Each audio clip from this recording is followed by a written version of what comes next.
De regreso después de esta pausa comercial aquí en Actualidad y Política a través de las pantallas de TViNet junto a nuestra panelista estable, ¿cierto? Me refiero a la exgobernadora, a Tabita Gutiérrez Montes, asistente social también, Tabita.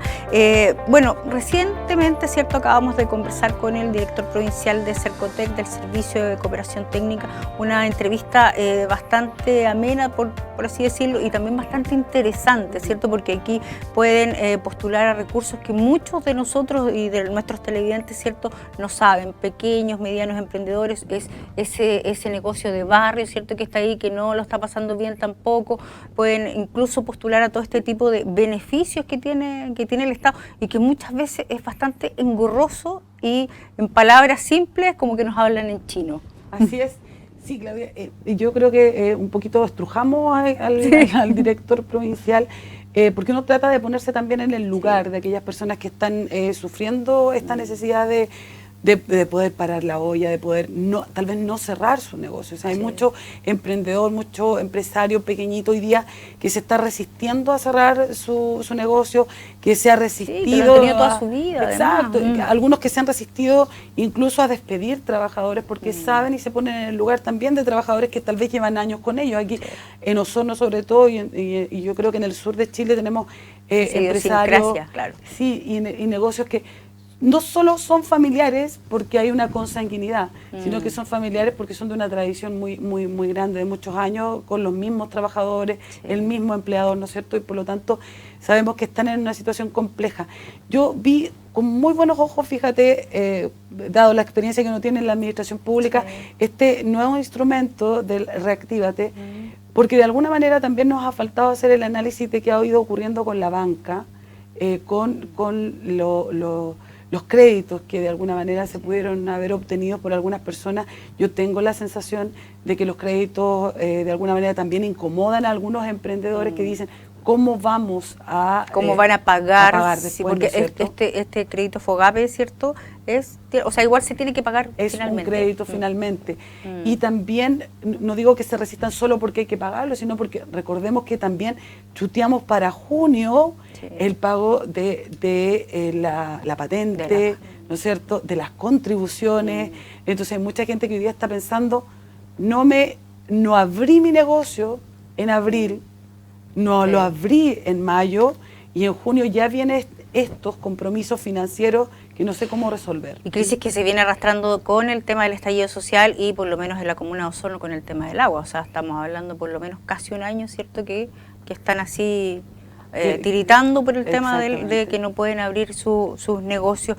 Tabita, bueno, tú como exgobernadora, como tú estuviste como parte del sector público también aquí, por ejemplo, me gustaría que nos pudieras explicar en palabras simples así, ¿quiénes pueden postular? O sea, ¿cómo tengo que hacerlo yo para poder ser parte del sistema como empresaria? Me refiero lo conversábamos fuera de micrófono recientemente, ¿cierto? Y cualquier persona, por ejemplo, un fotógrafo puede crear su empresa, ¿cierto? ¿Y cómo se puede utilizar? Sería bueno que nos des ese consejo. Es súper importante, lo conversábamos fuera de cámara, porque hay muchas actividades económicas que se realizan donde yo no soy el trabajador de una empresa.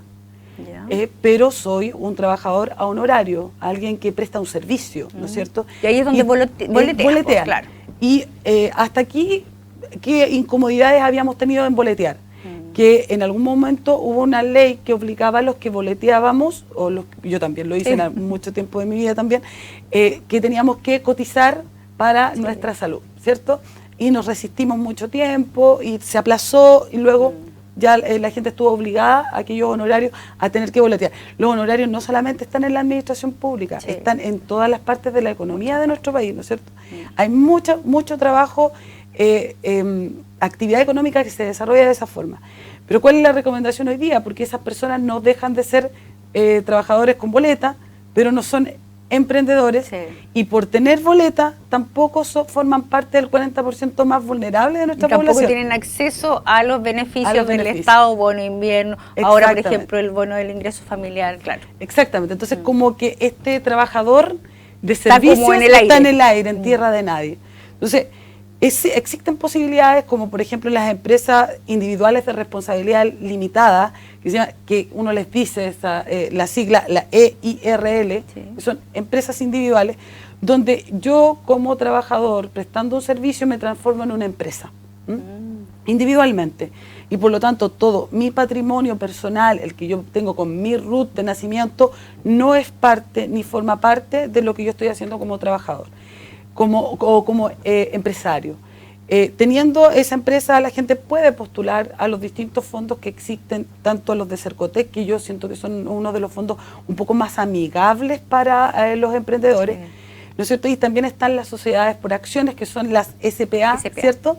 Que también son individuales y que también puede aquella persona que siente que su trabajo, su actividad económica, ya podría tener una forma distinta de realizarse, donde se pudiera facturar, donde yo pudiera tener, ¿no es cierto?, acceso a pagar el IVA y después también tener acceso a recuperar ese IVA de alguna manera. Hoy día tienen más sentido que nunca, cuando vemos que hay instrumentos que se están abriendo para estas pequeñas empresas. Hay mucho trabajador, también hay muchas familias que tienen negocios, ¿no es cierto?, informales, y que hoy día la oportunidad de poder formalizarlos está en acceder a este tipo de instrumentos. ¿IRL o el SPA? Claro, exactamente. Ahora, hay cosas que hay que preguntarse, yo creo que más adelante, y que tienen que ver con esta oferta del gobierno a mucho crédito, ¿no es cierto? Hay mucha gente a la que le hace el quite al crédito, pero también queremos saber, al menos yo tengo las dudas de cuántos créditos se pueden haber otorgado en nuestra provincia, en la provincia de Osorno, en la comuna de Osorno, para emprendedores que hoy día están viendo una situación crítica en sus negocios. Sería bueno invitar ahí al gerente del banco. Del banco, tal vez el Banco Estado, porque cualquier otro banco particular al que uno pueda acudir requiere de una autorización o de la avisación del Banco Estado. Sí, una evaluación. El Banco Estado aquí en el fondo, lo que nos explicaba Alfredo era que iba a ser garante precisamente de esto. Es la garantía estatal. Entonces, porque si tú no lo puedes pagar, finalmente lo paga el Estado. Exacto. Entonces, cualquier persona que es cliente de otro banco en particular que solicitó ese crédito, también va a esperar más tiempo a que el Banco Estado también pueda hacer esa evaluación. Entonces, un mínimo 3 semanas, un mes. Un mes. Y eso también de pronto atenta contra las finanzas de ese propio negocio que está apenas pasando. O sea, que ya viene además soportando una crisis, la verdad. Y otro mes más es como complejo. Bueno, nosotros, con el pasar del tiempo, ¿cierto? Vamos a las próximas semanas vamos a tener estos invitados y nos comprometemos a gestionarlo. Sí. Tabita, conversemos un poco, hablábamos también de la entrega de la caja de alimentos, ¿cierto? Lo que ha sido un poco alabado y criticado también a la vez a nivel nacional. Hay muchos municipios que han utilizado recursos municipales para entregar esta caja de alimentos. Ahora, lo decía, Piñera anunció 2,5 millones de cajas de alimentos a nivel nacional, ¿cierto? Las que la región van a comenzar a repartirse a partir del día de mañana miércoles. Y el intendente dijo que se iban a conversar con 3.000, miércoles, jueves y viernes. Creo que el fin de semana aumentan, no sé si a 4.000 y el día lunes ya de 5.000 en adelante. Entonces ahí, por ejemplo, en este caso me gustaría que también nos pudieras, en tu rol de ex gobernadora, ¿cierto? ¿Cómo trabajaban ustedes con los municipios en este caso? Los municipios que también sabemos que hay muchos que son afines al gobierno y otros que no, por el tema político. Entonces ahí, sí. ¿Cuál es la mejor opción, digamos, para trabajar y entregar esta? Bueno, históricamente los municipios han entregado siempre canastas familiares y eso ha estado siempre yo diría que en todos los municipios, y que depende efectivamente de los departamentos sociales. Cada vez que hay una necesidad, la gente acude a la municipalidad. Y cuando ha habido emergencias, recordemos que una de las que al menos me tocó enfrentar a mí fue la de la marea roja. Y los pescadores artesanales apuntaban a un bono, ¿cierto? Yeah. Que era un bono pagado en 3 meses de pago de un bono, y además solicitaban alimentos porque ellos no podían extraer recursos del mar y obviamente su actividad económica se había visto perjudicada. En esas situaciones el Estado, y a través del gobierno de turno, destina recursos para canastas familiares en caso de emergencia. pero los municipios siempre han tenido, ¿ya? Y siempre han tenido productos de sus propios recursos. Aquí hay municipios que ponen más y ponen menos, hay municipios que también han abusado de esta entrega, un poco llevando hacia el clientelismo, yo diría, o asistencialismo, pero obviamente que son necesarias. En casos de emergencia como esta, y el que se dispongan esta cantidad de recursos, uno siempre se pregunta varias cosas.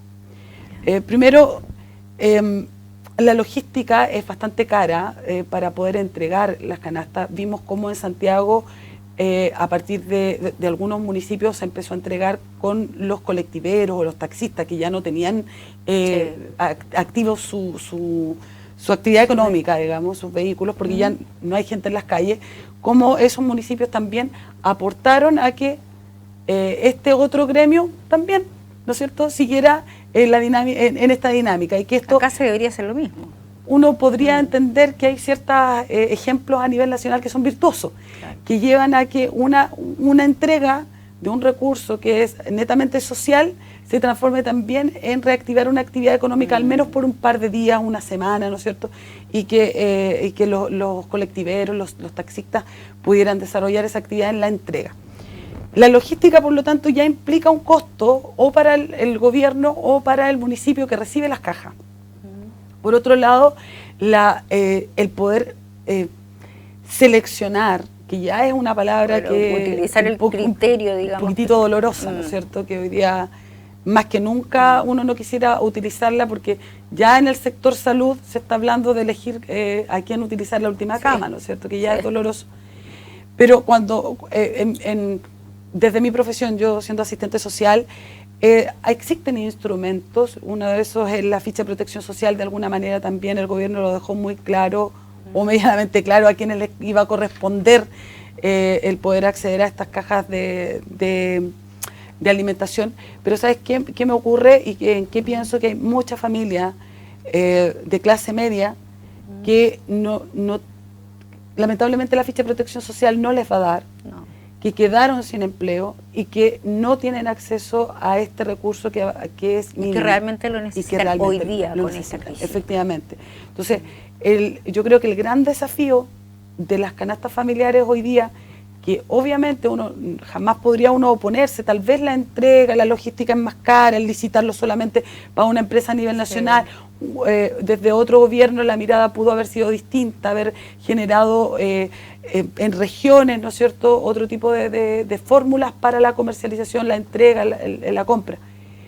Nadie se opone a que se entreguen, pero el gran desafío, yo siento que desde todo punto de vista va a ser entregarlas bien a quienes efectivamente las necesitan. Hay una gran necesidad, Chile está pasando hambre efectivamente, y no es solamente nuestro sector más vulnerable al que tenemos catastrado, al que tenemos identificado, es también aquellas personas que nunca hicieron uso de algún beneficio porque tuvieron una oportunidad de emprender, tuvieron una oportunidad de tener un trabajo, ¿no es cierto?, estable, pero que hoy día se ven afectadas y que no tienen o no conocen cuáles son los mecanismos para acceder a una canasta familiar. Así que yo creo ¿cuál que es la recomendación, Tabita? Yo siento que los municipios son los que mejor conocen su realidad. Ellos conocen a quienes efectivamente históricamente le han otorgado beneficios de este tipo, y también saben cómo enfrentar esta situación. El desafío está ahí, las herramientas técnicas o profesionales están en los municipios.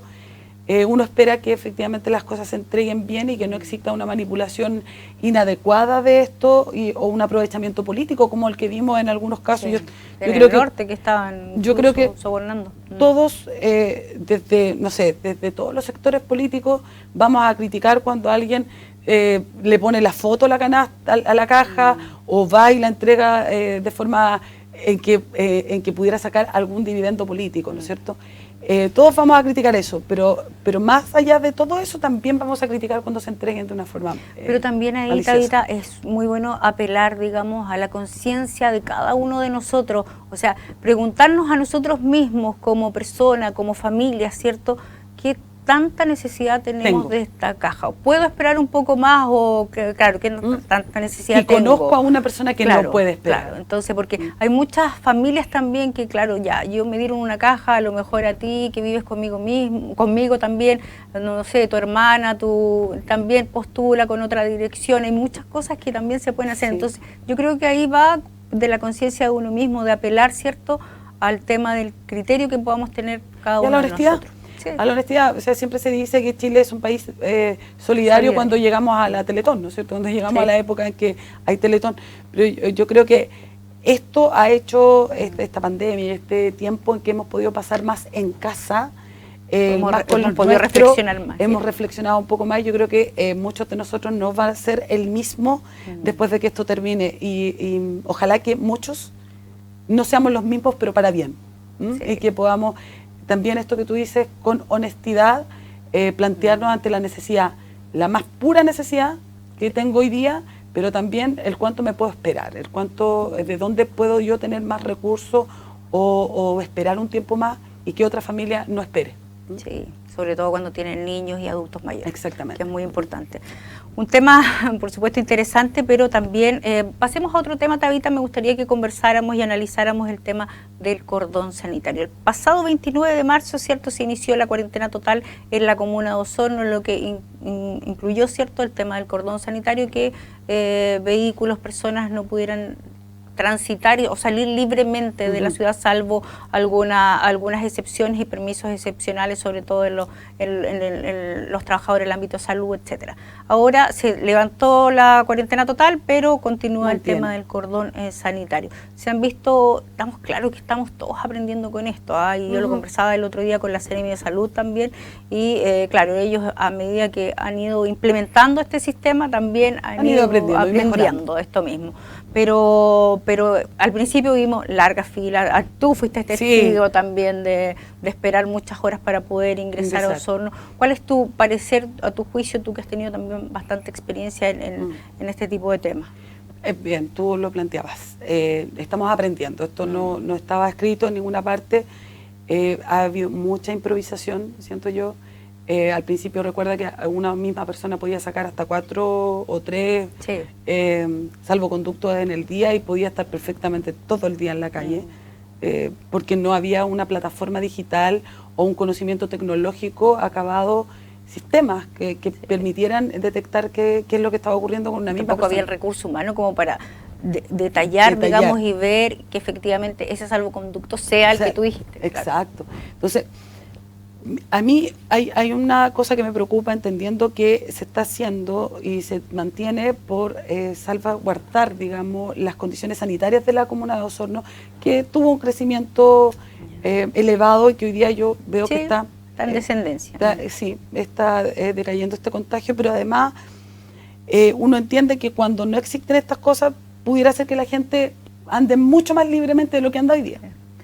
Pero me pasa que siento de verdad que esto ha afectado muchísimo a los adultos mayores, muchísimo. Nuestro país, desafortunadamente, el lenguaje digital, la alfabetización digital, no llega a todos, no tiene un comportamiento etario igual o equilibrado. Yo tengo papás que son adultos mayores que viven en el campo, y desde la experiencia de ellos es que yo hablo, porque entiendo que también los hay en todas las partes. Mis papás no son los únicos, son un ejemplo más de lo que hay. Entonces, el limitar el acceso a la ciudad ha pasado exclusivamente para los adultos mayores. Yo te digo, yo he podido pasar, pasan todos los vehículos, uno teniendo y haciendo efectivamente el documento que corresponde, que es el salvoconducto, el pasaporte sanitario, y haciéndolo cada 24 horas, en el caso del pasaporte sanitario, tú puedes ingresar a la ciudad sin ningún problema. La detección de que si tienes o no pasa por un termómetro, ¿no es cierto? Si tienes o no alguna fiebre, cuestión que tampoco podría señalar que es coronavirus. Es solo detectar si tienes mayor temperatura. Entonces, aquellas personas que tenemos un rango etario en el que estamos habituados a usar tecnología, pasamos libremente por las ciudades, pero le hemos limitado el acceso a los adultos mayores al pago de pensiones, a las horas médicas, que son controles, muchos de nuestros adultos mayores son crónicos. la compra de remedios. Compra de alimentos. Y por otro lado, también los hemos dejado mucho más solos con esta situación. Entonces, yo creo que hay que tener tal vez una mirada distinta, buscar herramientas que sean también acorde a las edades de las que estamos hablando.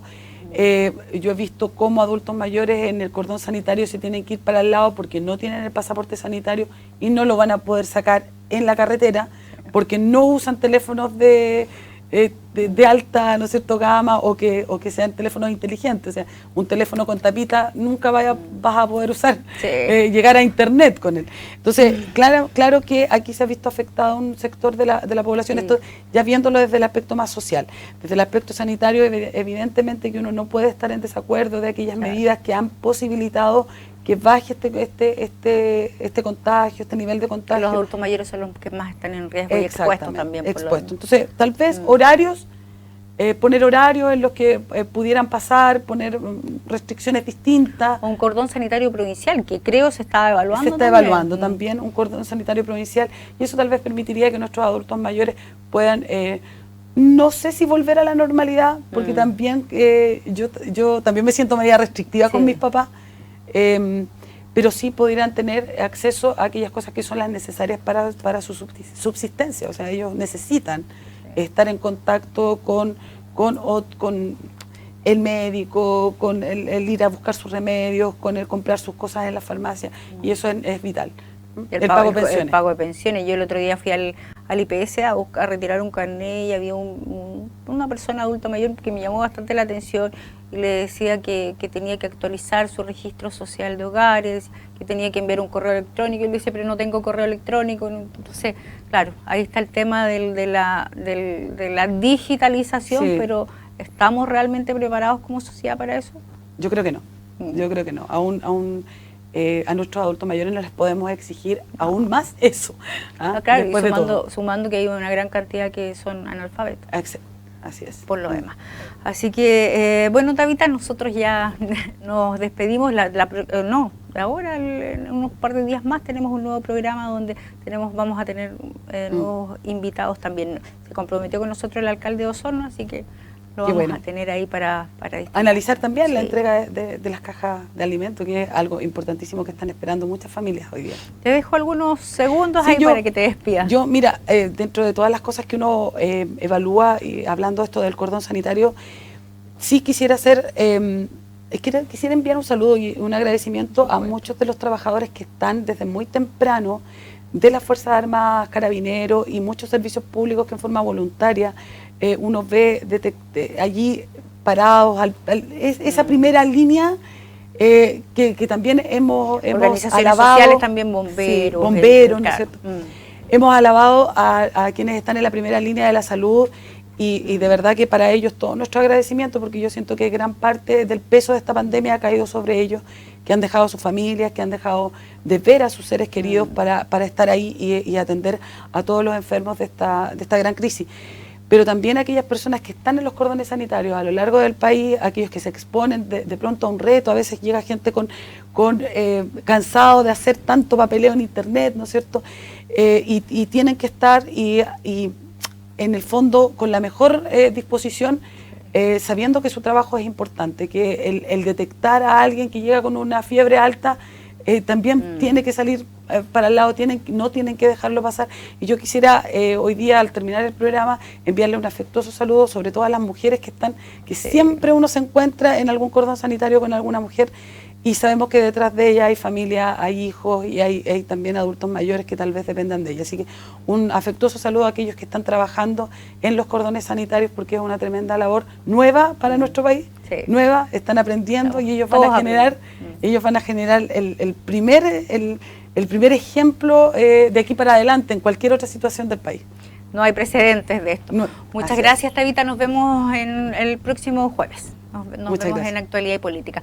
Bueno, ahí con nosotros nuestra panelista estable, Tabita Gutiérrez Montes, ¿cierto? Ex gobernadora, conversando, analizando un poco la contingencia de lo que ha significado para todos nosotros esta pandemia, este COVID-19, ¿cierto? En el sector público, privado, en algunos rubros que ha afectado también esta crisis, el desarrollo económico, sector productivo, educacional también y en primerísima línea el de salud. Así que nosotros nos despedimos, a cuidarse, lo decíamos, a cuidarse bastante, ¿cierto? Y más ahora del frío, las enfermedades respiratorias, así que un afectuoso saludo para todos ustedes, ¿cierto? Y continúen junto a nuestra sintonía aquí a través de las pantallas de TVNet. Nos vemos, hasta pronto.